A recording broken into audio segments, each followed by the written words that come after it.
Hello friends, स्वागत करते हैं आप सभी का अपने इस YouTube channel Study Hour Life में। तो आज का जो हमारा सेशन है वो बिहार एसएससी प्रैक्टिस सेट है, जो आपका टोटल 150 प्रश्न से देखेंगे हम। और 150 प्रश्न को हम अच्छे से करेंगे, जिसमें कि 75 आपको GK GS plus current affair एक दो देखने को मिलेगा, जो कि ज्ञान बिंदु जीएस एकेडमी यानी कि रोशन आनंद सर के द्वारा जो पेड कोर्सेज का प्रैक्टिस सेट जो ऑनलाइन के माध्यम से दिया जाता है, पेड कोर्सेज वाला, उसी प्रैक्टिस सेट को आज हम करेंगे। और आज के प्रैक्टिस सेट में हम प्रैक्टिस सेट नंबर 3 को करने वाले हैं। दोस्तों, इसका प्लेलिस्ट भी बना हुआ है। प्लेलिस्ट आपको हमारे वीडियो के डिस्क्रिप्शन में मिल जाएगा, वहां से आप लोग इसका प्लेलिस्ट से हर एक वीडियो को देख सकते हैं। साथ में रहा आपका पीडीएफ, तो पीडीएफ हमारे टेलीग्राम चैनल पे अपलोड हो जाता है, वहां से आप लोग इस प्रैक्टिस सेट को बना सकते हैं। और दोस्तों, आप लोग आंसर टेलीग्राम से आंसर पीडीएफ के माध्यम से नहीं मिलाइएगा, क्योंकि उसमें बहुत सारा आंसर जो है वो मिसप्रिंट है, तो आप लोगों को दिक्कत हो जाएगा। आप लोग हमारे वीडियो के माध्यम से उसे मिला सकते हैं, क्योंकि मैं यहाँ पे ऑलरेडी इसका करेक्शन कर चुकी हूँ। तो चलिए फ्रेंड्स, हम स्टार्ट करते हैं आज के प्रैक्टिस सेट नंबर 3 को और देखते हैं। तो सबसे पहले हम 30 से 31 प्रश्न इसमें साइंस को मिलेगा, उसको हम देखते हैं। पहला प्रश्न है आपका साइंस से, माइटोसिस में सबसे ज़्यादा समय में पूर्ण होने वाली अवस्था कौन है? माइटोसिस नाम से स्पष्ट हो गया। सबसे पहले इसका आंसर हम देख लेते हैं। दोस्तों, इसका आंसर हो जाएगा प्रोफेज। इसका आंसर क्या हो जाएगा? इसका आंसर हो जाएगा आपका प्रोफेज। अब हम बात करते हैं कि माइटोसिस में सबसे ज़्यादा समय में पूर्ण होने वाली अवस्था कौन सी है। चलिए इसके बारे में हम कुछ जानते हैं। दोस्तों, ये क्या है? ये जो है माइटोसिस एक कोशिका विभाजन का एक प्रकार है। ये क्या है? ये कोशिका यानी कि सेल डिवीजन का एक प्रकार है। क्या है? कोशिका विभाजन का एक प्रकार है आपका माइटोसिस, है ना। और आप सभी लोग जानते होंगे कि पुराने सेल के टूटने से ही नया सेल बनता है, और इसे ही हम सेल डिवीजन कहते हैं, यानी कोशिका विभाजन कहते हैं। जब पुराना सेल टूटता है तो नया सेल का निर्माण होता है, इसे क्या कहते हैं? सेल डिवीजन या फिर कोशिका विभाजन कहते हैं। दोस्तों, कोशिका विभाजन 3 तरह के होता है। 3 तरीके से कौन कौन होता है? पहला होता है आपका ए माइटोसिस। क्या होता है? ए माइटोसिस। ए माइटोसिस जो होता है, ये होता है आपका यूनिसेलुलर में होता है, यानी कि सूक्ष्म जीव में होता है। किस में होता है? ये सूक्ष्म जीव में, यानी कि यूनिसेलुलर में होता है। और दूसरा आपका होता है माइटोसिस। दूसरा क्या होता है? माइटोसिस होता है। दोस्तों, माइटोसिस जो है ये मनुष्य के कायिक कोशिका में होता है। किस में होता है? मनुष्य के कायिक कोशिका में होता है। मनुष्य के कायिक कोशिका में माइटोसिस होता है। इससे क्या होता है कि सजीव के शरीर में जो वृद्धि ये क्या है कि सजीव के जो शरीर होता है उसको वृद्धि करने के लिए अनिवार्य होता है माइटोसिस में। ठीक है, तो ये सभी लोग जानते होंगे। अब हम माइटोसिस की बात करें तो माइटोसिस का भी 2 स्टेज होता है। माइटोसिस का 2 स्टेज होता है। माइटोसिस का कौन सा स्टेज? 2 स्टेज होता है। 2 स्टेज क्या होगा? एक तो होता है आपका कैरियोथोकेनेसिस। एक क्या होता है? कैरियोथोकेनेसिस। और दूसरा होता है साइटोकेनेसिस। दूसरा क्या होता है? साइटोकेनेसिस। ठीक है, तो कैरियो जो होता है, कैरियो से याद रखिएगा, ये केंद्रक में विभाजन, केंद्रक का विभाजन होता है। कैरियो केंद्रक का विभाजन। और साइटो मतलब सेल, यानी कि कोशिका द्रव का विभाजन होता है। दूसरा होता है आपका साइटोकेनेसिस, जो ये होता है कोशिका द्रव का विभाजन। ठीक है, और ये दोनों कई स्टेज में पूर्ण होते हैं। ये दोनों जो है आपका कैरिथोकेनेसिस और साइटोकेनेसिस, ये कई स्टेज में जाके पूर्ण होते हैं। और वही कैरियोकेनेसिस जो है उसी का अलग अलग स्टेज है। जैसे कि पहला स्टेज आपका हो जाता है, पहला स्टेज हो जाता है प्रोफेज। ठीक है, दूसरा स्टेज होता है मेटाफेज। दूसरा स्टेज मेटाफेज। तीसरा स्टेज होता है एनाफेज। और चौथा स्टेज होता है टीलोफेज। ठीक है, जिसमें कि सबसे अधिक समय किसमें होता है? प्रोफेज में सबसे अधिक समय लगता है। प्रोफेज में सबसे अधिक समय लगता है और टीलोफेज में सबसे कम समय लगता है।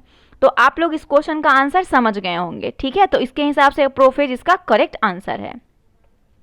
अगला प्रश्न देखिए, टेफ्लॉन नामक प्लास्टिक का निर्माण किस यौगिक के बहुलीकरण द्वारा होता है? टेफ्लॉन। टेफ्लॉन का फॉर्मूला कैसे लिखते हैं हम लोग? CF2 इंटू एन, ये टेफ्लॉन का फॉर्मूला है। ठीक है, टेफ्लॉन देखिए, टेफ्लॉन की विशेषता क्या है? तो टेफ्लॉन जो है एक अदहनशील होता है। टेफ्लॉन क्या होता है? अदहनशील होता है। और अम्ल क्षार का इफेक्ट इस पे जो है वो नहीं पड़ता है टेफ्लॉन पे। ठीक है, ये 2 इसका क्वालिटी है जो ज़्यादा इंपॉर्टेंट है। और इसका मतलब होता है कि न चिपकने वाले बर्तन में इसका यूज होता है टेफ्लॉन का, यानी कि नॉन स्टिक बर्तन के बारे में आप सभी लोग जानते होंगे, उसमें इसका यूज होता है। तो टेट्राफ्लोरोएथिलीन, जिसका हम फॉर्मूला आपको बताएं, ये क्या है, टेट्राफ्लोरोएथिलीन। और इसके बहुलीकरण द्वारा किस यौगिक टेफ्लॉन नामक प्लास्टिक का निर्माण किस यौगिक बहुलीकरण द्वारा होता है, तो टेट्राफ्लोरोएथिलीन के द्वारा इसका निर्माण होता है। ऑप्शन डी इसका करेक्ट आंसर है। क्वेश्चन नंबर 3 देखिए, ध्वनि की वह विशेषता जो एक मादा ध्वनि को नर ध्वनि से भिन्न करती है क्या कहलाती है? तो इस प्रश्न का आंसर आपका हो जाएगा तार तत्व, ऑप्शन नंबर ए। देखिए, ध्वनि की वह विशेषता जो एक मादा ध्वनि को नर ध्वनि से क्या करता है, अलग करता है, वो उसका तार तत्व होता है, तार तत्व। और तार तत्व जो होता है वो आवृत्ति पर निर्भर करता है, ठीक है। तार तत्व किस पर निर्भर करता है, आवृत्ति पे। अगर अधिक आवृत्ति है तार तत्व अधिक होगा, तार तत्व अधिक होगा, और उससे क्या होगा कि आवाज उतना ही पतला होगा। जैसे कि आप लोग सभी जानते हैं कि फीमेल का आवाज पतला होता है, क्यों होता है, क्योंकि उसमें अधिक आवृत्ति होती है, तार तत्व अधिक होता है, इसलिए आवाज उसका पतला होता है, और जितना अधिक होगा उतना आवाज पतला होगा। तो इसके अकॉर्डिंग आंसर आपका एक करेक्ट है। चलिए अब ऑप्शन डी को समझते हैं, प्रबलता। प्रबलता क्या है, तो ये तेज अथवा धीमी आवाज जो सुनाई देती है वो प्रबलता के कारण, किसी की आवाज तेज सुनाई देती है या फिर धीमी सुनाई देती है, ये प्रबलता के कारण होता है, ठीक है। और प्रबलता जो है वो आयाम पर निर्भर करता है, प्रबलता आयाम पर निर्भर करता है, और जितना आयाम ज्यादा होगा आवाज उतना तेज सुनाई देगा, ठीक है। अगला प्रश्न देखते हैं, क्वेश्चन नंबर 4। शून्य आधारित बजट प्रणाली के लाभ निम्न में से हैं। शून्य आधारित बजट, पहला नंबर इसका आंसर देखते हैं क्या हो जाएगा। पहला दिया है कि यह निम्न प्राथमिक कार्यक्रमों को हटा देता है। क्या ये सही है? बिल्कुल सही है। यह कार्यक्रम की प्रभाविकता में नाटकीय सुधार लाता है, ये भी आपका सही है। यह कार्यक्रम उपलब्धियों को वित्तीय और भौतिक अर्थों में सामने आता है, ये कथन आपका गलत है। चौथा है, यह उच्च प्रभावकारी कार्यक्रमों के लिए अधिक वित्त हासिल करता है, ये भी सही है। सबसे पहले शून्य आधारित बजट जो है इसकी प्रणाली शुरुआत हुई थी यूएसए, संयुक्त राज्य अमेरिका से, ठीक है, 1977 में। शून्य बजट जो था ये कहाँ से स्टार्ट हुआ था, यूएसए से 1977 में। और ये जो आधारित बजट का शुरू किया गया था, और इसका यूज तब होगा जब सरकार के कोष में पैसा हो या उसे वो फिजूल खर्चा, मतलब उसके कोष में अगर कम पैसा हो या फिर वो फिजूल खर्चों को बंद करना चाहता हो, तब वो शून्य बजट जो है वो शुरू करेगा, ठीक है। अब तब अपनाया जाता है। तो इस प्रश्न का आंसर आपका जो है वो ये तो दिया हुआ है कि वह निम्न प्राथमिकताओं कार्यक्रमों को हटा देता है, सही बात है। उसके बाद कह रहा है कि हर बार न इस जो है ये शून्य बजट जो है इसमें हर बार नए सिरे से बजट तैयार करना होता है। इसमें क्या होता है कि हर बार नए सिरे से बजट को शुरू करना होता है, और यही है शून्य आधारित बजट, ठीक है। भारत में जो है सबसे पहले शून्य आधारित बजट 1987 से 88 में शुरू हुआ था। सबसे पहले भारत में 1987 से 88 में, जब 7वीं पंचवर्षीय योजना चल रही थी, तब इसकी शुरुआत हुई थी। अगर भारत में राज्य में सबसे पहले अपनाया गया था तो आंध्र प्रदेश में सबसे पहले शून्य आधारित बजट को अपनाया गया था। तो अकॉर्डिंग टू क्वेश्चन आपका आंसर कौन सा सही हो जाएगा, तो ऑप्शन आपका 1, 2, 4 सही है, ऑप्शन सी इसका करेक्ट आंसर है। 5 नंबर क्वेश्चन कह रहा है कि निम्नलिखित कथनों पर विचार कीजिए।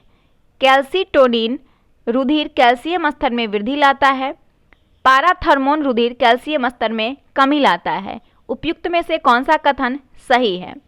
तो सबसे पहले इसका आंसर देखिए, इसमें ऑप्शन आपका डी हो जाएगा, ना तो 1 सही है ना ही 2 सही है। सबसे पहले कैल्सीटोनिन रुधिर के बारे में हम बात करते हैं। कैल्सीटोनिन जो रुधिर है ये क्या करता है, कैल्सीटोनिन रक्त के कैल्शियम को हड्डी से जोड़ने का काम कौन करता है, कैल्सीटोनिन हार्मोन करता है। क्या करता है, रक्त के कैल्शियम को हड्डी से जोड़ने का काम करता है, ठीक है। तो यहाँ पे ये गलत दिया हुआ है। और दूसरा है पाराथर्मोन हार्मोन, तो ये उल्टा हो जाता है इसका। ये हड्डी में जो कैल्शियम होता है, हड्डी का कैल्शियम को रक्त में समय समय पर पहुंचाने का काम ये पैराथर्मो हार्मोन करता है, ठीक है। तो इसके अकॉर्डिंग आपका जो है इसमें दे रहा है कमी करता है, वृद्धि करता है, ये दोनों आपका स्टेटमेंट गलत है। तो इसे आप लोग समझ गए होंगे। आगे देखिए दोस्तों, क्वेश्चन नंबर 6। स्वर्ण पत्र, जिसको गोल्ड फॉयल कहते हैं, से किससे प्रकीर्णन का अध्ययन करके रदरफोर्ड ने नाभिक की खोज की? स्वर्ण पत्र से किसके प्रकीर्णन का अध्ययन करके रदरफोर्ड ने नाभिक की खोज की? तो अल्फा। करेक्ट आंसर ए हो जाएगा, अल्फा इसका करेक्ट आंसर होगा। और यहीं से पता चला था कि एटम में, रदरफोर्ड के द्वारा ही पता चला था कि एटम में नाभिक है और इसमें धन आवेश होता है, ये भी रदरफोर्ड के द्वारा ही खोजा गया था। तो ऑप्शन इसका एक करेक्ट आंसर हो जाएगा। 7 नंबर प्रश्न कह रहा है कि निम्न में से क्या वायुमंडलीय अपवर्तन का परिणाम नहीं है? पहला है सूर्य को अपने वास्तविक उदय से 2 या 3 मिनट पहले दिखाई पड़ना। ये जो है आपका, वो कह रहा है कि इसमें से परिणाम नहीं है, ये परिणाम आपका सही दिया हुआ है। ठीक है, सूर्य का सूर्यास्त के समय लाल दिखाई देना, ये जो है ना दोस्तों, ये नहीं होगा, क्योंकि ये जो होता है ना, किसके कारण होता है? प्रकीर्णन के कारण दिखाई देता है। किसके कारण? प्रकीर्णन के कारण दिखाई देता है। ठीक है, तो इसका ये जो हो जाएगा।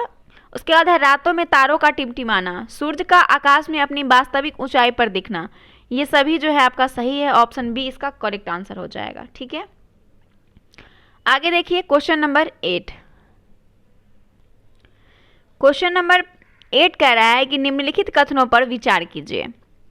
भारत में शेयर बाजार तथा फ्यूचर्स बाजार में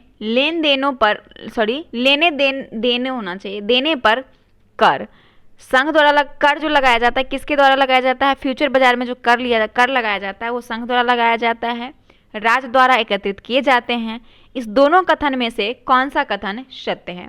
तो सबसे पहले फ्यूचर बाजार क्या है? फ्यूचर बाजार सभी लोग जानते हैं, फ्यूचर से ही स्पष्ट है कि फ्यूचर में जो मतलब उत्पादन होगा, जिस पे दाम निर्धारित किया जाएगा, उसे हम लोग फ्यूचर बाजार कहते हैं। ठीक है, और फ्यूचर बाजार जो है ये संघ सूची का विषय है। किसका विषय है? संघ सूची का। तो ऑब्वियसली अगर संघ सूची का विषय है तो फ्यूचर बाजार के लेन देन पर जो कर लगाया जाता है उसे क्या कहते हैं? प्रतिभूति विनिमय कर कहते हैं। ठीक है, और ये कैसा कर है? तो ये प्रत्यक्ष कर है। इसके लिए इसका आंसर क्या हो जाएगा? केवल एक सही है, इसे संघ द्वारा लगाए जाते हैं कर। ठीक है, अगला प्रश्न है कि मानव के शरीर में किडनी कहाँ स्थित होता है?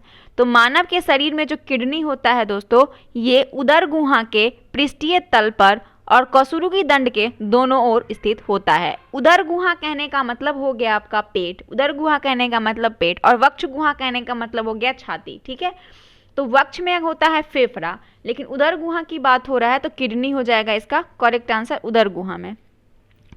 अगला प्रश्न देखते हैं, सोडियम क्लोराइड का विद्युत अपघटन से पहले उसमें कैल्शियम क्लोराइड मिश्रित क्यों किया जाता है? तो सोडियम कह रहा है क्वेश्चन कि सोडियम क्लोराइड का जो विद्युत अपघटन करते हैं उसमें उससे पहले कैल्शियम क्लोराइड को क्यों मिश्रित करते हैं? तो सबसे पहले इसका आंसर देखते हैं। इसका आंसर जो हो जाएगा वो, एक मिनट, इसका आंसर डी हो जाएगा, सोडियम क्लोराइड के द्रव्यनांक को घटाने के लिए। क्यों? क्योंकि देखिए NaCl जो होता है वो NaCl यानी सोडियम क्लोराइड के विद्युत अपघटन के लिए इसको सबसे पहले लिक्विड में कन्वर्ट करना होता है, क्योंकि ये ठोस में अपघटन नहीं होता है। और NaCl का जो मेल्टिंग पॉइंट होता है वो काफ़ी ज़्यादा होता है, इसीलिए क्या करते हैं, इसीलिए इसमें थोड़ा सा कैल्शियम क्लोराइड डाल देने पर यह इसको पिघलाना क्या हो जाता है? आसान हो जाता है। और जब इसे पिघलाना आसान हो जाता है तो पिघलाना इसका मतलब कि उसका द्रव्यनांक भी घट जाएगा, यानी कि द्रव्यनांक भी उसका घटेगा। तो ऑप्शन इसका डी करेक्ट हो जाएगा। क्वेश्चन नंबर 11 कह रहा है कि निम्नलिखित कथनों में से कौन सा एक सही नहीं है? निम्नलिखित कथनों में से कौन सा एक सही नहीं है? 11 नंबर क्वेश्चन कह रहा है, पहला है कि किसी भी पिंड का भार भिन्न भिन्न ग्रहों पर भिन्न भिन्न होता है। क्वेश्चन, ये ऑप्शन बिल्कुल करेक्ट है। किसी भी पिंड का द्रव्यमान पृथ्वी पर, चंद्रमा पर और रिक्त आकाश में समान होता है, ये भी कथन आपका सही है। किसी भी पिंड की भारहीनता की स्थिति उस पर लगने वाले गुरुत्वीय बल के प्रति संतुलित होने पर होती है, ये भी कथन सही है। आपसे सही नहीं पूछा गया है, तो पृथ्वी की सतह पर, समुद्र तल पर किसी भी पिंड का भार और द्रव्यमान समान होता है, ये स्टेटमेंट जो है वो आपका गलत है। ठीक है, इसलिए अकॉर्डिंग टू क्वेश्चन आपका आंसर डी करेक्ट हो जाएगा। देखिए द्रव्यमान का क्या होता है? अलग भौतिक राशि होता है, और भार का क्या होता है? अलग भौतिक राशि होता है। तो द्रव्यमान का भौतिक राशि क्या होता है? केजी होता है, और भार का क्या होता है? न्यूटन होता है। इसीलिए ये जो है ऑप्शन डी वो गलत है। 12 नंबर प्रश्न देखिए, भारतीय रिजर्व बैंक द्वारा निम्नलिखित उपायों में से किसके परिणाम स्वरूप भारतीय अर्थव्यवस्था में मुद्रा की आपूर्ति में वृद्धि होगी? तो इस प्रश्न का आंसर हो जाएगा ऑप्शन नंबर, पहले स्टेटमेंट को पढ़ते हैं। भारतीय रिजर्व बैंक द्वारा निम्नलिखित उपायों में से किसके परिणाम स्वरूप भारतीय अर्थव्यवस्था में मुद्रा आपूर्ति में वृद्धि होगी? तो कह रहा है कि रिजर्व बैंक द्वारा लोगों से सरकारी प्रतिभूतियों का क्रय, दूसरा है रिजर्व बैंक द्वारा बैंक दर में कमी, तीसरा रिजर्व बैंक द्वारा प्रचलन के लिए अधिक मुद्रा की छपाई। ये तीनों कथन जो है आपका वो इसके लिए करेक्ट नहीं है। रिजर्व बैंक द्वारा CRR में कमी, तो इसमें से पूछा जा रहा है कि कौन सा कथन आपका सही है। तो ऑप्शन डी, ये चारों कथन जो है आपका बिल्कुल करेक्ट दिया हुआ है मुद्रा की आपूर्ति में वृद्धि करने के लिए, ठीक है। और जब इसका अगर उल्टा हम कर देंगे तो क्या हो जाएगा? इसका उल्टा करने पे हो जाएगा उसकी कमी करने के लिए, इसमें हो जाएगा मुद्रा आपूर्ति की कमी के लिए इस चीज़ को हम उल्टा कर देंगे, ठीक है। अब अगला प्रश्न देखिए 13 नंबर। हृदय की धड़कन को नियंत्रित करने के लिए निम्न में से कौन सा खनिज आवश्यक है?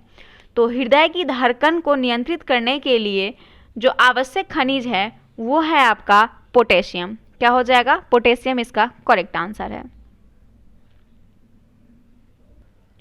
14 नंबर क्वेश्चन है कि द्रवीभूत पेट्रोलियम गैस का जलना निम्नलिखित में से किस प्रकार की अभिक्रिया है? तो द्रवीभूत पेट्रोलियम गैस का जलना जो है यह एक प्रकार की कैसी प्रक्रिया है? तो यह एक प्रकार की दहन है। क्या है? दहन है। इसका आंसर भी सी हो जाएगा।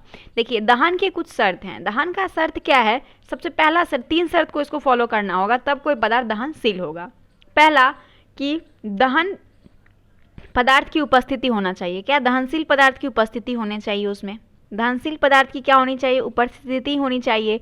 दूसरा होना चाहिए O2, ऑक्सीजन होना चाहिए। और तीसरा क्या होना चाहिए?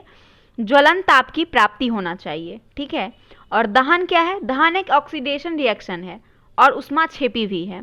तो इस प्रश्न का आंसर आपका सी हो जाएगा। अगला प्रश्न है 15 नंबर। यदि किसी परिपथ के किन्हीं 2 बिंदुओं के बीच विभवांतर भी हो, उसमें धारा I और T समय तक प्रभावित हो, तो कार्य क्या होगा? VIT हो जाएगा। ऑप्शन डी इसका करेक्ट आंसर है। 16 नंबर प्रश्न है कि लगातार बढ़ती कीमतों की प्रक्रिया होती है। तो लगातार बढ़ती कीमतों की जो प्रक्रिया होती है वो मुद्रास्फीति होती है। क्या होती है? मुद्रास्फीति। ऑप्शन नंबर सी इसका करेक्ट आंसर है।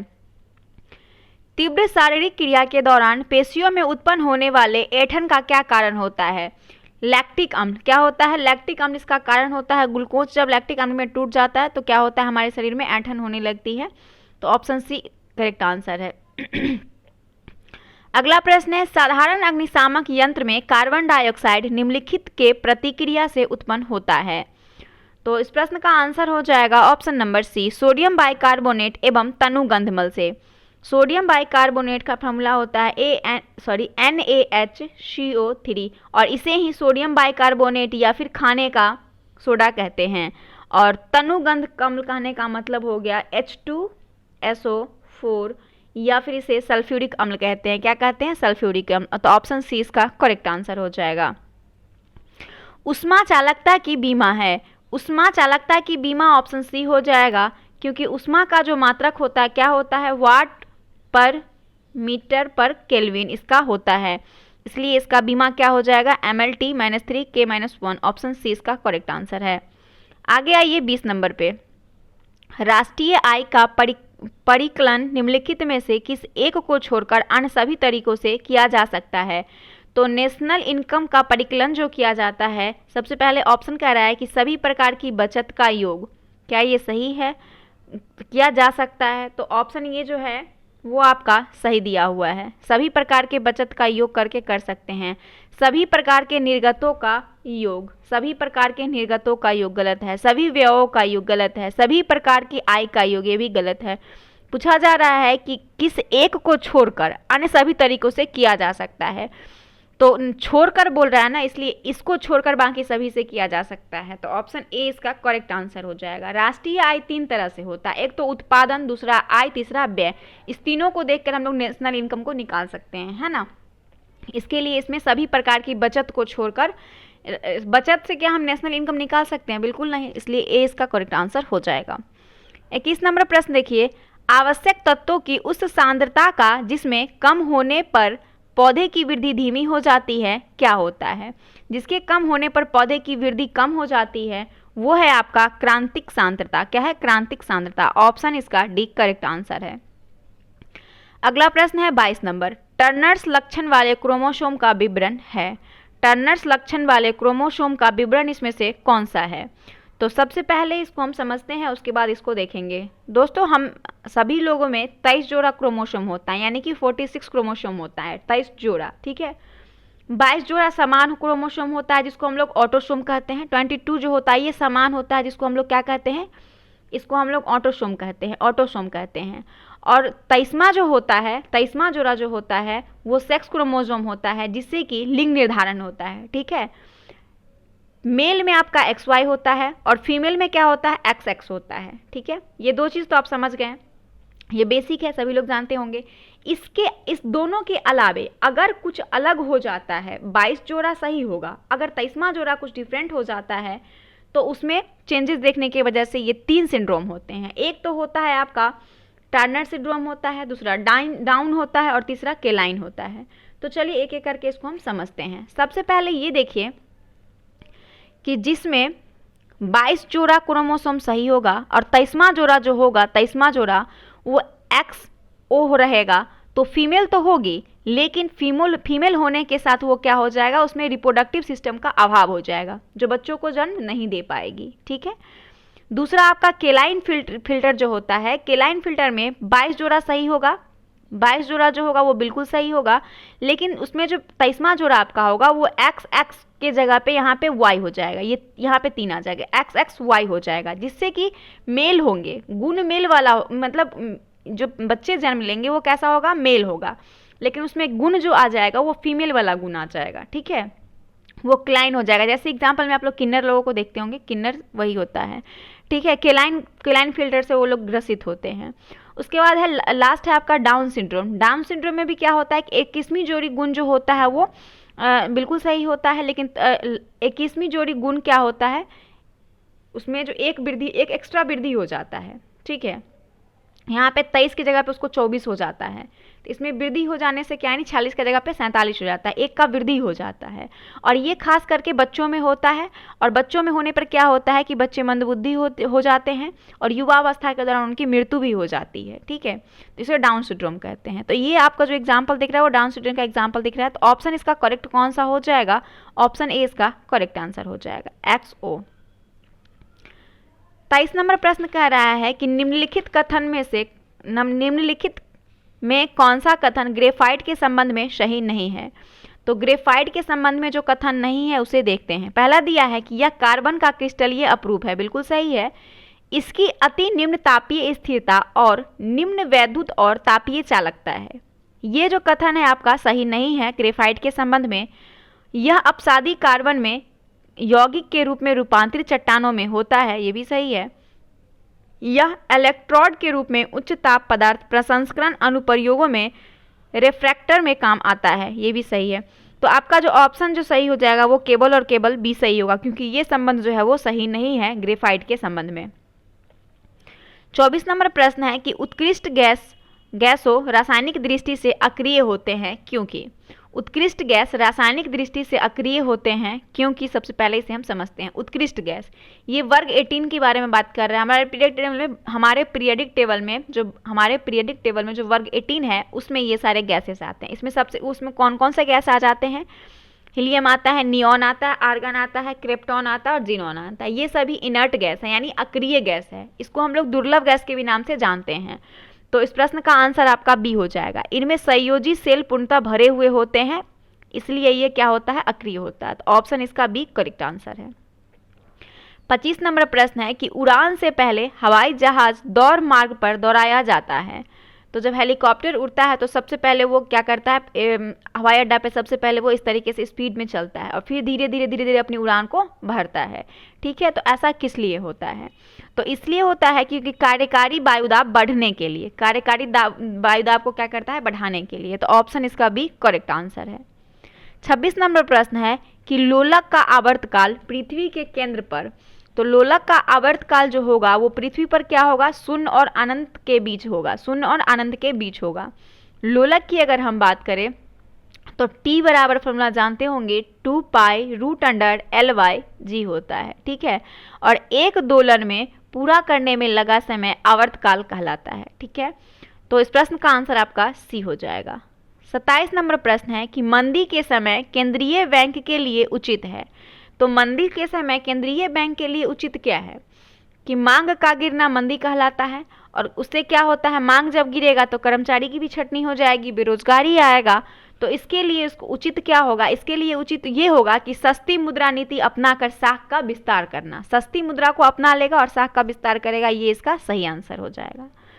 28 नंबर प्रश्न है कि 1 लीटर बिलियन में उपस्थित विलय के ग्राम अणुओं की संख्या को मोलरता कहते हैं। ऑप्शन इसका डी करेक्ट आंसर है। 29 नंबर प्रश्न है कि भारत की शिवालिक पहाड़ियों से प्राप्त आदि मानव का जीवाश्म निम्न में से किसका था। तो भारत के शिवालिक की पहाड़ियों से जो प्राप्त आदि मानव का जीवाश्म हुआ था वो रामपिथिकस का था। किसका, रामपिथिकस इसका करेक्ट आंसर है। 30 नंबर प्रश्न है वाइल्ड जैंपिंग एक जैव उपचार है जिसमें बैक्टीरिया का उपयोग कर तेल अधिब्लप को नियंत्रित किया जाता है। कवक का प्रयोग कर तेल अधिब्लप को नियंत्रित किया जाता है। देखिए ऑप्शन ए इसका करेक्ट आंसर है, वाइल्ड जैंपिंग। वाइल्ड जैंपिंग एक बैक्टीरिया है जो कि देखिए तेल का जो आयात होता है वो किसके माध्यम से, ज़्यादातर 90% जो होता है वो समुद्री मार्ग से होता है, और समुद्री मार्ग से जो होता है तो तेल कुछ ना कुछ रिसाव होता है, और वो रिसाव जो होता है वो क्या होता है, पानी पे फैल जाता है। पानी पे जो फैलता है उसी को कंट्रोल करने के लिए इस बैक्टीरिया का उपयोग किया जाता है। तो ये आयल जैंपिंग जो है क्या है, बैक्टीरिया है। ऑप्शन इसका एक करेक्ट आंसर है। अब आइए 31 नंबर प्रश्न की ओर। किस वेद को नियमों या विधानों का संकलन किस वेद में होना चाहिए यहाँ पे, ठीक है, को नहीं, में गलत है यहाँ पे। किस वेद में नियमों या विधानों का संकलन मिलता है जिसके कारण इसे कर्मकांडीय वेद कहा जाता है। कर्मकांडीय वेद यजुर्वेद को कहते हैं, सभी लोग जानते हैं क्योंकि इसमें यज्ञ का जो भी है वो इसमें मिला है, यज्ञ का जो विधि विधान है वो सभी इसमें मिला है, इसलिए इसको कर्मकांडीय वेद कहते हैं, है ना। कर्मकांडीय वेद कहने का मतलब इस कर्मकांडीय यजुर्वेद के भी 2 प्रकार हैं। यजुर्वेद के 2 प्रकार हैं, एक शुक्ल यजुर्वेद है, दूसरा कृष्ण यजुर्वेद है। अब देखिए एक मात्र ऐसा वेद है जिसमें गाद और पाद दोनों है। मात्र यजुर्वेद एक ऐसा मात्र वेद है जिसमें गाद और पाद दोनों है, और इसमें भी सिर्फ और सिर्फ इस दोनों में जो कृष्ण यजुर्वेद है उसी में गाद और पाद है, ठीक है। तो इस प्रश्न का आंसर आपका यजुर्वेद हो जाएगा। ऑप्शन नंबर बी इसका करेक्ट आंसर है। इस चारों वेद का नाम जानते हो, ऋग्वेद, यजुर्वेद, सामवेद और अथर्ववेद, हमारे 4 वेद हैं।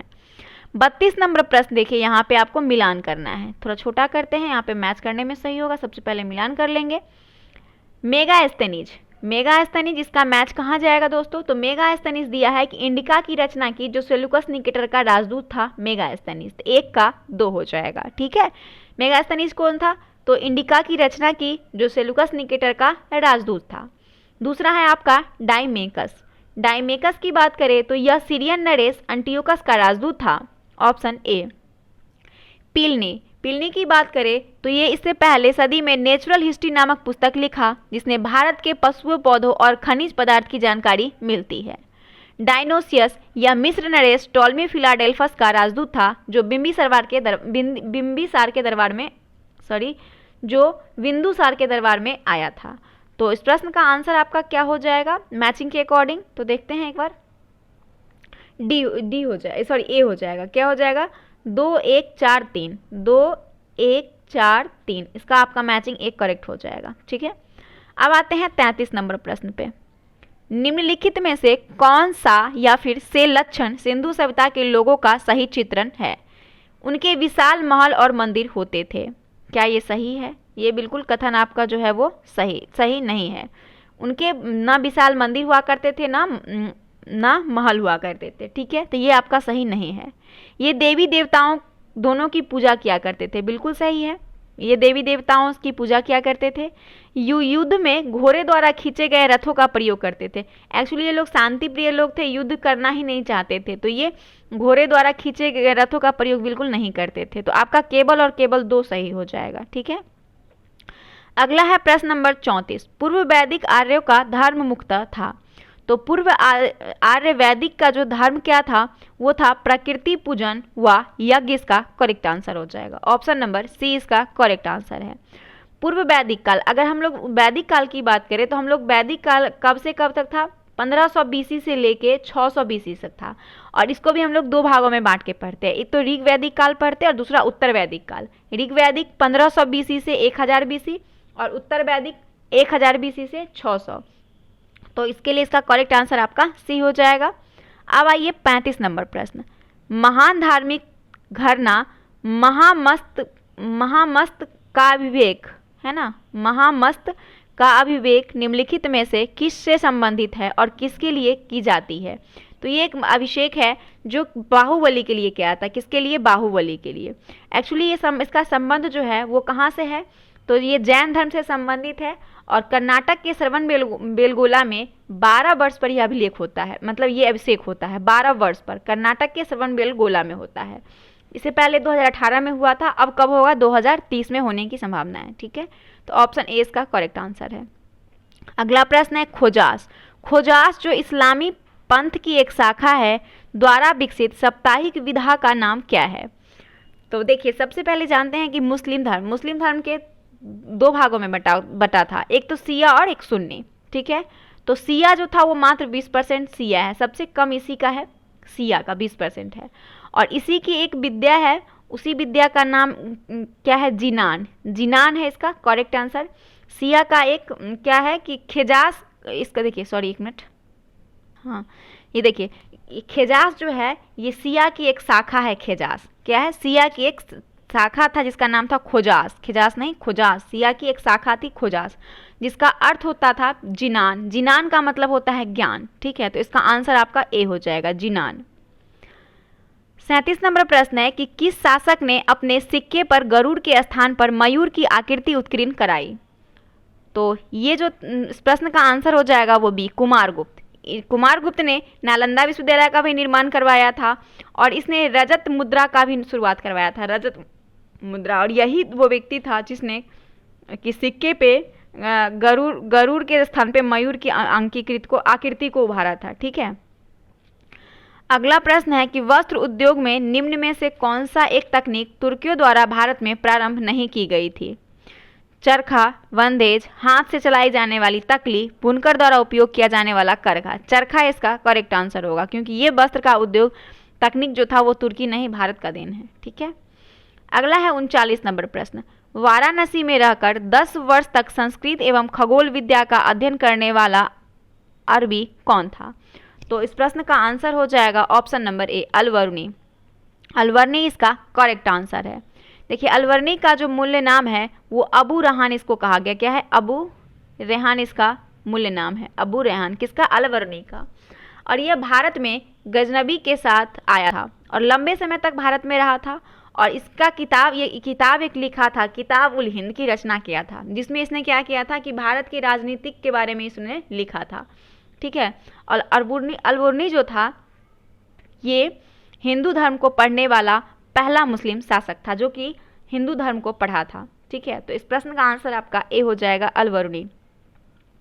अगला प्रश्न है 40 नंबर, सुमेलित करना है यहाँ पे।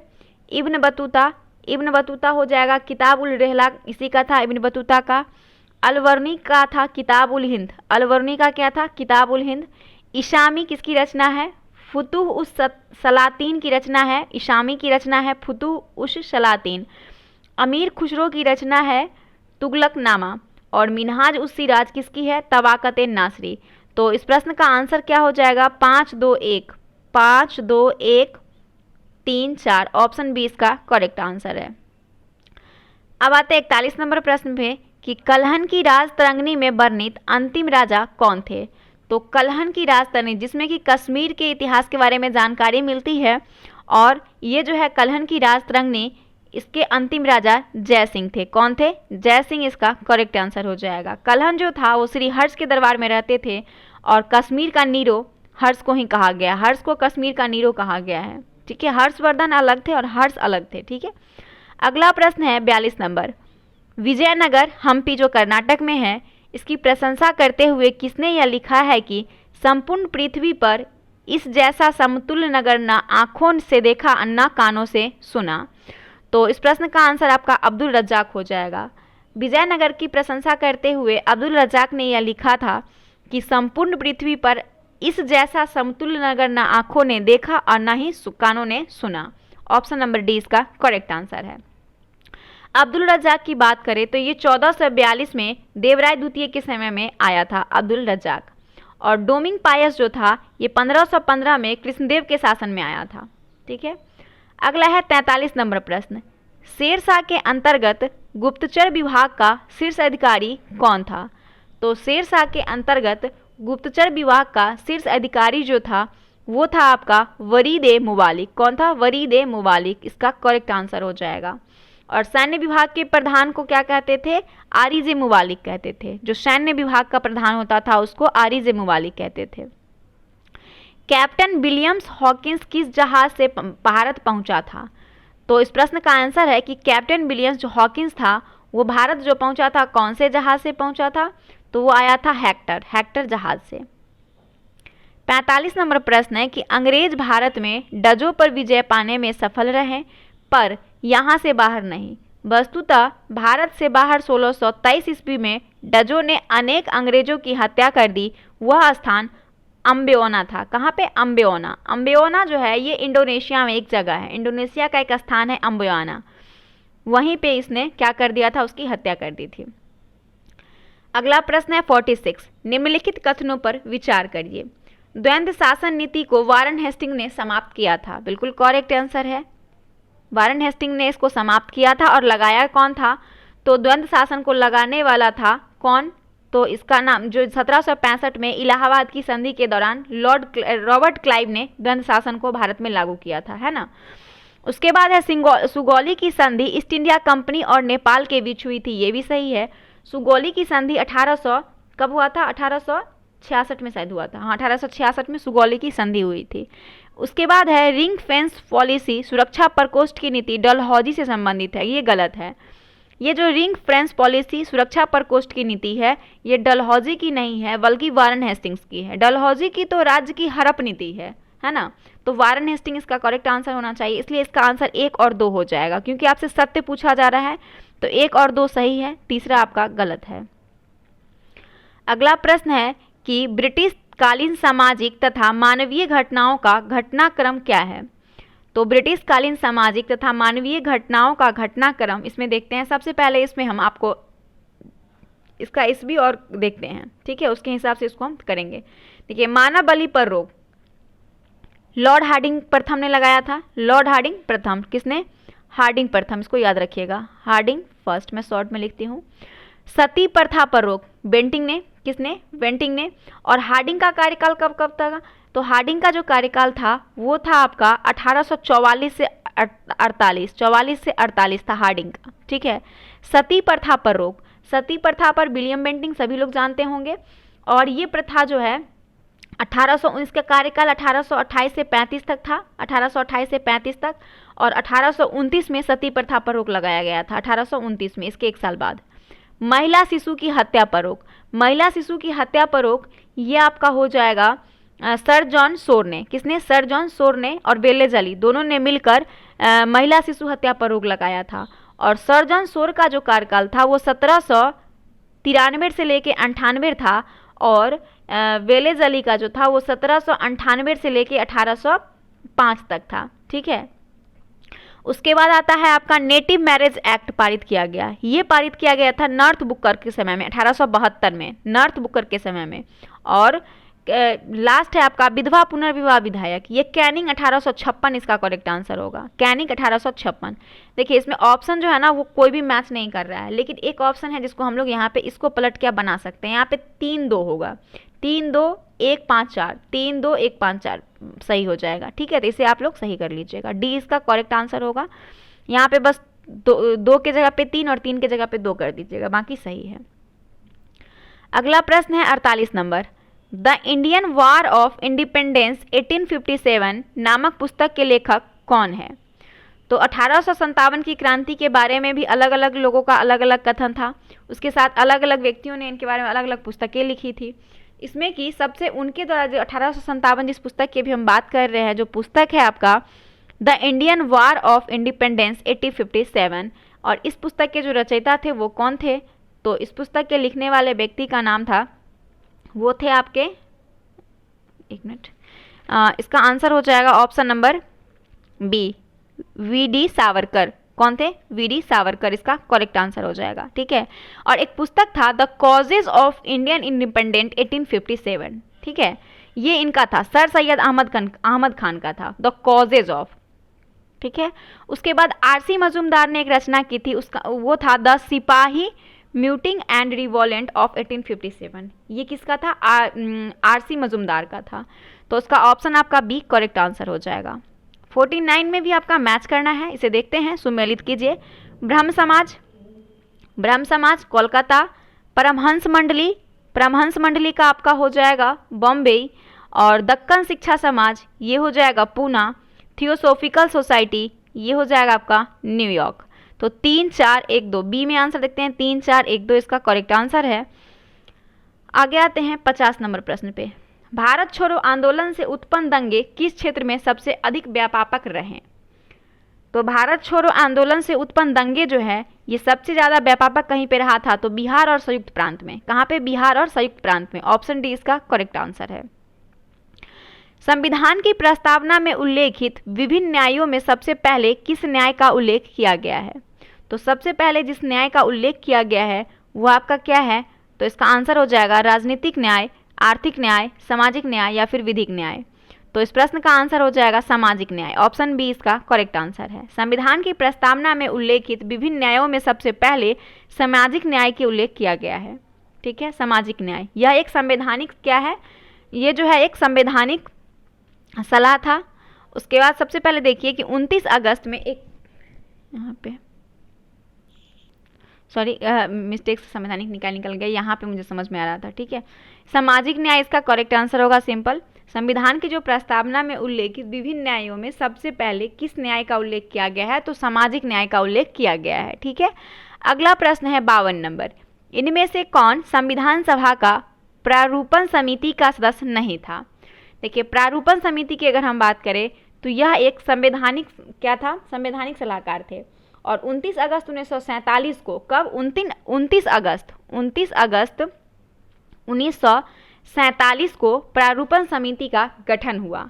इसमें 7 सदस्य थे। कितने? 7 सदस्य थे, जिसमें एक अंबेडकर थे, मुंशी थे, अय्यर थे, आयंगर थे, मोहम्मद सादितुल्लाह थे, एन माधव, और उनके स्थान पे बाद में बी.एल. मित्रा भी ले लिए थे, एन माधव का स्थान, और टी.टी. कृष्णमाचारी भी थे, और इनका स्थान लिए थे डी.पी. खेतान। तो आपसे पूछा जा रहा है कि इसमें कौन नहीं थे?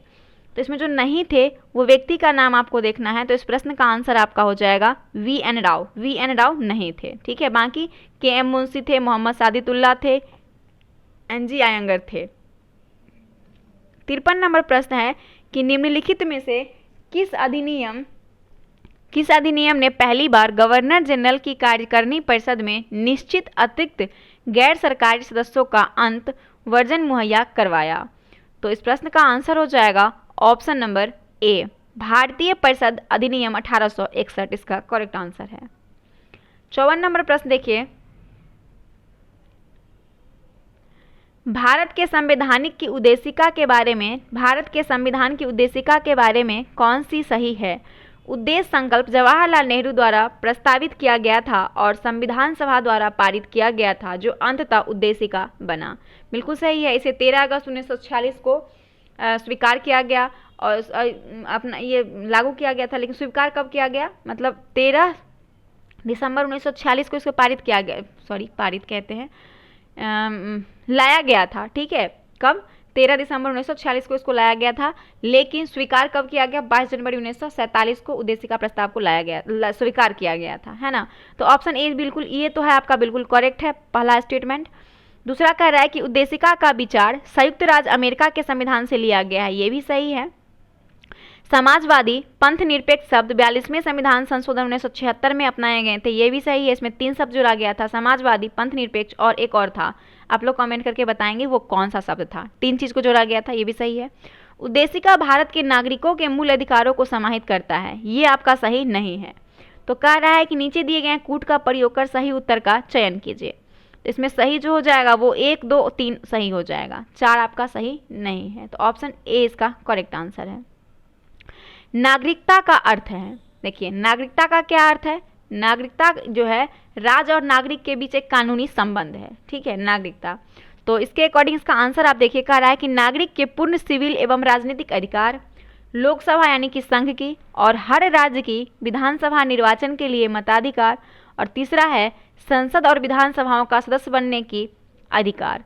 तो इसका करेक्ट आंसर क्या हो जाएगा, तो इसमें जो कह रहा है कि सही कूट का प्रयोग कर उत्तर का चयन करने के लिए, तो इसका सही आंसर जो हो जाएगा वो डी हो जाएगा। 1, 2, 3 तीनों स्टेटमेंट बिल्कुल सही है इसके बारे में। 56 नंबर प्रश्न है कि कथन ए में कह रहा है कि राज्य 6 से 14 वर्ष के सभी बच्चों को निःशुल्क एवं अनिवार्य शिक्षा प्रदान करेगा, और कारण आर में है कि एक प्रजातांत्रिक समाज में शिक्षा का अधिकार मानवाधिकार के रूप में विकास के अधिकार की व्याख्या के लिए अपरिहार्य है। तो इसमें जो स्टेटमेंट सही होने वाला है वो आपका ए सही है, ए आर दोनों सही है, और ए जो है वो सही है, सही स्पष्टीकरण है आर का, ठीक है, इसलिए आपका एक करेक्ट आंसर है। 57 में आपका मैच करना है, समानता का अधिकार कौन से भाग में है, तो समानता का अधिकार जो है ये आपका 14 से 18 में है। स्वतंत्रता का अधिकार 19 से 22 में है। संस्कृति व शिक्षा का अधिकार ये है आपका 29 से 30 में, और धर्म का अधिकार ये है आपका 25 से 28 में। तो ऑप्शन बी इसका करेक्ट आंसर है। भारत के उच्चतम न्यायालय में निम्नलिखित में से किस एक वाद में पिछड़े वर्ग क्रीमी लेयर के मुद्दे पर चर्चा की गई, तो इस प्रश्न का आंसर आपका हो जाएगा ऑप्शन नंबर बी, इंदिरा लिम्बे। ये गलत लिखा हुआ है, इंदिरा साहनी होगा यहाँ पे, ठीक है, इंदिरा साहनी बनाम बाद, ठीक है, भारत संघ, ये इसका सही आंसर हो जाएगा। 59 नंबर प्रश्न है कि जब कोई व्यक्ति गिरफ्तार किया जाता है और पुलिस अभिरक्षा में निरुद्ध है और यह प्रतीत होता है कि अन्वेषण 24 घंटे में पूरा नहीं किया जा सकता, तो अभियुक्त को अधिकतम कितने अवधि के लिए पुलिस अभिरक्षा में रखा जा सकता है, तो 15 दिन के लिए इसे रखा जा सकता है। निम्नलिखित में से कौन सा भारत के राष्ट्रपति के निर्वाचक गुण का तो भाग यहाँ पे होगा, भाग है, किंतु महाभियोग अधिकरण में भाग नहीं होगा, भाग नहीं लेगा। तो इस प्रश्न का आंसर हो जाएगा ऑप्शन नंबर डी, राज्य के विधानसभाएं, राज्य की विधानसभाएं जो इसमें भाग नहीं लेगा। 61 नंबर प्रश्न है कि भारत की वह कौन सा स्थान है जहां बंगाल की खाड़ी अरब सागर और हिंद महासागर में मिलते हैं, तो इस प्रश्न का आंसर हो जाएगा option number A, Kanyakumari. Bharat का वह कौन सा स्थान है जहां बंगाल की खाड़ी अरब सागर और हिंद महासागर में मिलते हैं, तो कन्याकुमारी में। 62 नंबर प्रश्न है कि यदि हिमालय पर्वत श्रेणियां नहीं होती तो भारत पर सर्वाधिक संभाव्य भौगोलिक प्रभाव क्या होता, तो यदि हिमालय पर्वत श्रेणियां नहीं होती तो भारत पर जो प्रभाव पड़ता वो सबसे ज़्यादा क्या प्रभाव पड़ता, तो पहला दिया है कि देश के अधिकांश भाग में साइबेरिया से आने वाली शीत लहरों का अनुभव होता, दूसरा है सिंधु गंगा मैदान इतनी सुविस्तृत जलोढ़ मृदा से वंचित होता, और तीसरा है मानसून का प्रतिरूप वर्तमान प्रतिरूप से भिन्न होता। तो इस तीनों में जो आपका सही हो जाएगा वो आपका सही होगा, तीनों करेक्ट होगा, ठीक है, तीनों आपका करेक्ट आंसर है। 63 नंबर प्रश्न कह रहा है कि निम्नलिखित उच्चवाज आकृतियों पर ध्यान दीजिए। महादेव पर्वत श्रृंखला, मैकाल पर्वत श्रृंखला, छोटा नागपुर श्रृंखला, खांसी की पहाड़ियाँ उच्चवाच आकृतियों के पश्चिम से पूर्व की ओर बढ़ते हुए क्रम में सही क्रम में बताइए। तो सबसे पहले देखिए इधर है पश्चिम, सॉरी ये है पश्चिम, हमारे मान लीजिए सपोज कीजिए कि यहाँ पे इंडिया का मैप है, ठीक है, इधर है पश्चिम और यहाँ पे इधर है आपका पूर्व, ठीक है। तो यहाँ से स्टार्ट करते हैं, मध्य प्रदेश यहाँ पे है, मध्य प्रदेश में महादेव की पहाड़ी है, महादेव की पहाड़ी, उसके बाद छत्तीसगढ़ में आ जाइएगा तो मैकाल हो जाएगा, फिर आगे बढ़िएगा झारखंड में छोटा नागपुर का पठार है, उससे आगे आप जाइएगा मेघालय में आ जाएगा खांसी, गारो खांसी जयंतियाँ हैं ना तीनों, तो खांसी आ जाएगा। तो पश्चिम से पूर्व की ओर आपको सजाना है, तो कौन सी श्रृंखला आपका सही हो जाएगा, सबसे पहले महादेव की पहाड़ी, उसके बाद मैकाल पहाड़ी, महादेव मैकाल छोटा नागपुर, उसके बाद खांसी की पहाड़ी, 1 2 3 4 आपका बिल्कुल क्रम सही है, ऑप्शन नंबर ए। 64 नंबर प्रश्न है कोरी क्रीक ये फिर निवसिका स्थित है, कोरी क्रीक को ही निवसिका भी कहते हैं, यह स्थित कहाँ पे है, तो इस प्रश्न का आंसर वैसे डी हो जाएगा कक्ष का रन में, लेकिन इसके बारे में कुछ जानते हैं। देखिए, गुजरात का उत्तरी पश्चिमी भाग कक्ष का रन है। गुजरात का जो उत्तरी पश्चिमी, यहाँ पे मान लीजिए कि गुजरात है, इस तरीके से आपका गुजरात दिख जाएगा, इस तरीके से, ठीक है। यहाँ पे क्या है कि गुजरात का जो उत्तरी पश्चिमी भाग है वो कक्ष का रन है, और इसी के अंतर्गत ही पूरब का जो भाग होता है उसे कक्ष का लिटिल रन कहते हैं। इसका जो पूर्वी भाग होता है कक्ष के रन का, उसको लिटिल रन कहते हैं।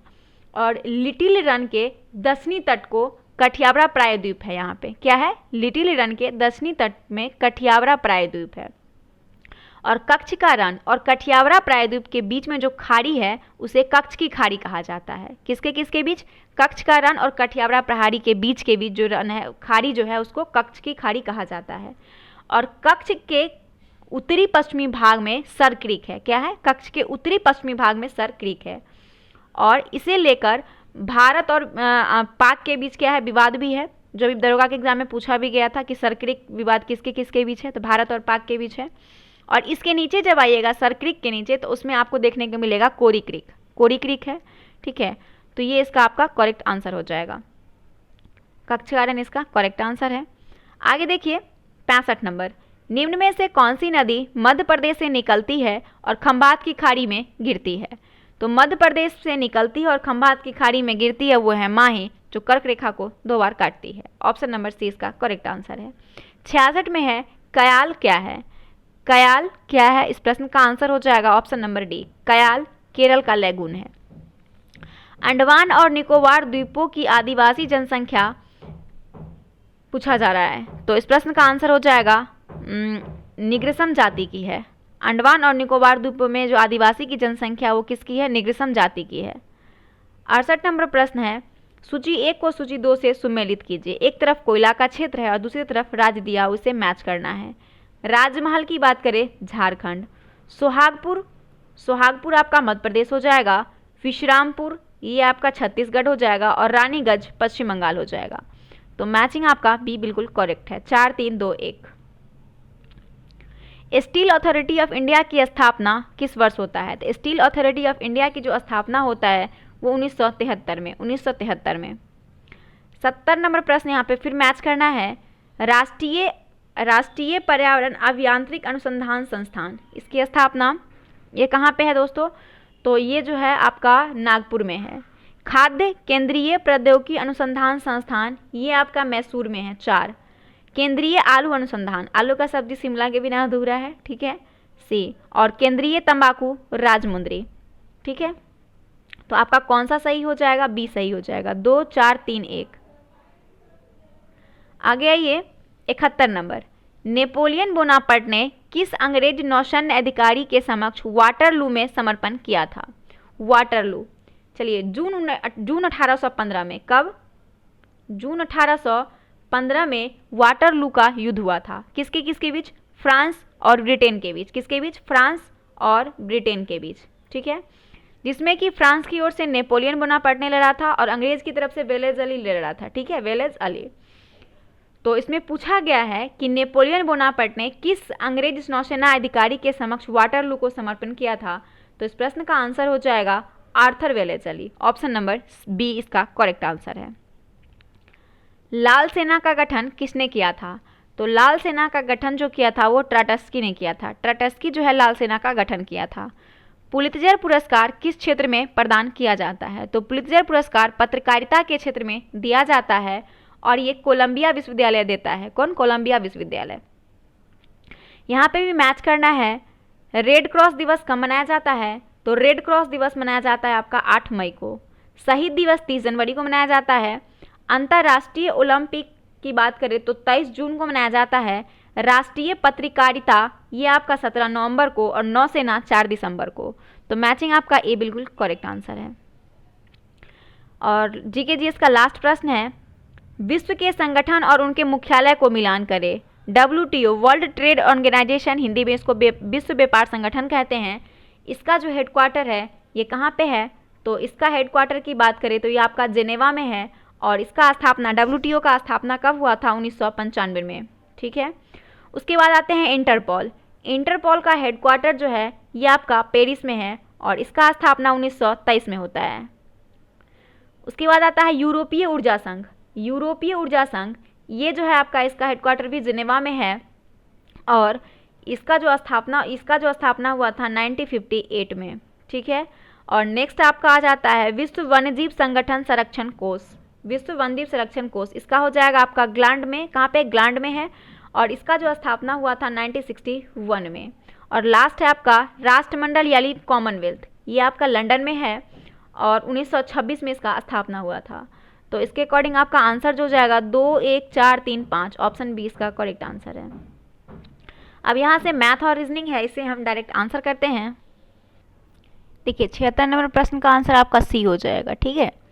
और 77 नंबर जो प्रश्न है, 77 नंबर प्रश्न का आंसर डी हो जाएगा। 77 का क्या हो जाएगा, डी हो जाएगा, A+4 आ गया ये। 78 नंबर जो प्रश्न है, 78, 78 का भी डी हो जाएगा दोस्तों, और 79 का भी डी हो जाएगा। 79 का भी आपका डी हो जाएगा, डी भी नहीं, डी।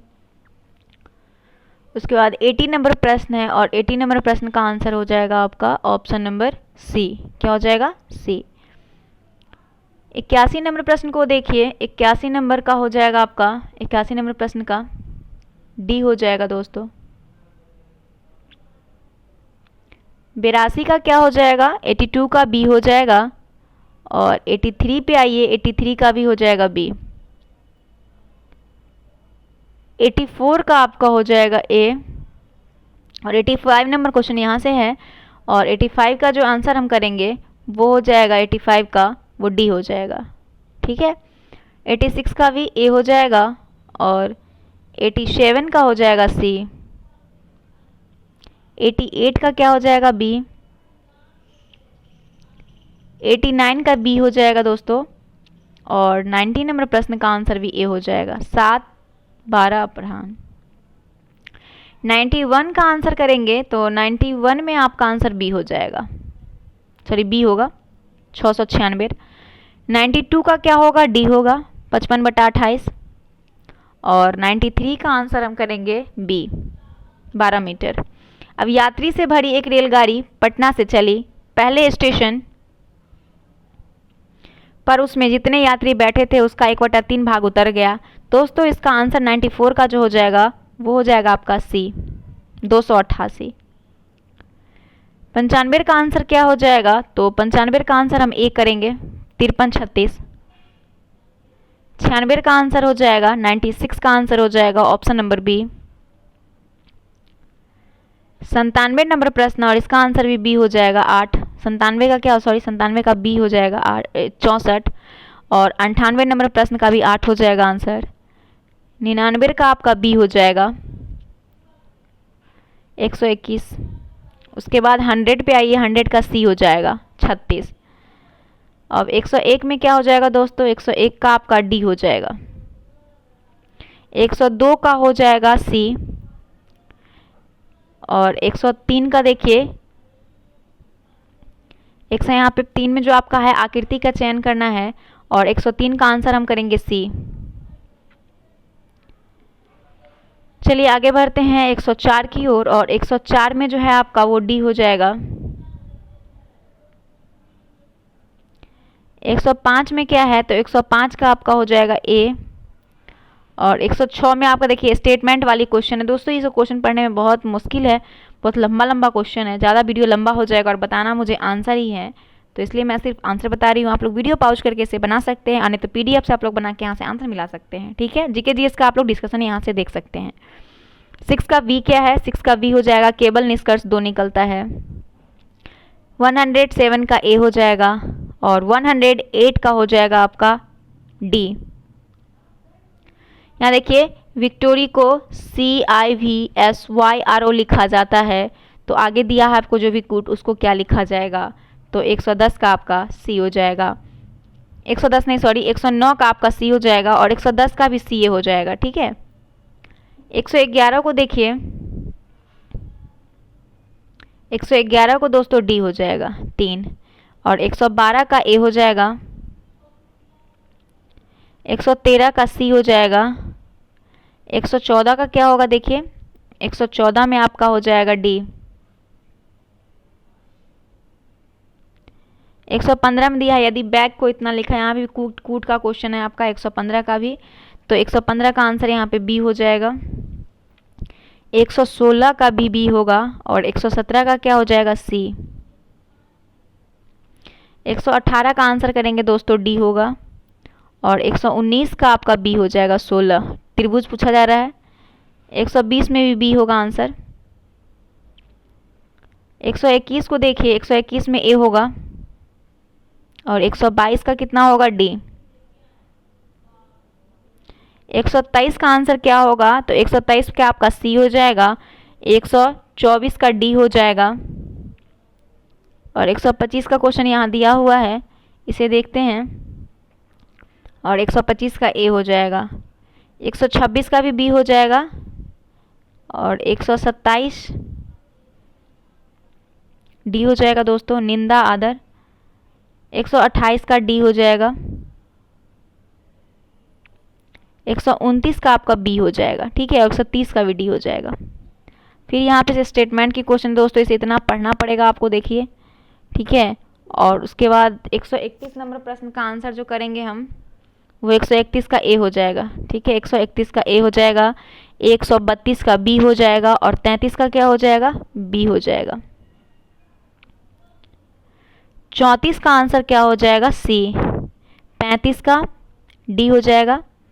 36 का आपका हो जाएगा ए, 36 का ए। 37 का कह रहा है दोस्तों कि 29 जून 2010 को सप्ताह का कौन सा दिन था, तो 137 का आपका ए हो जाएगा।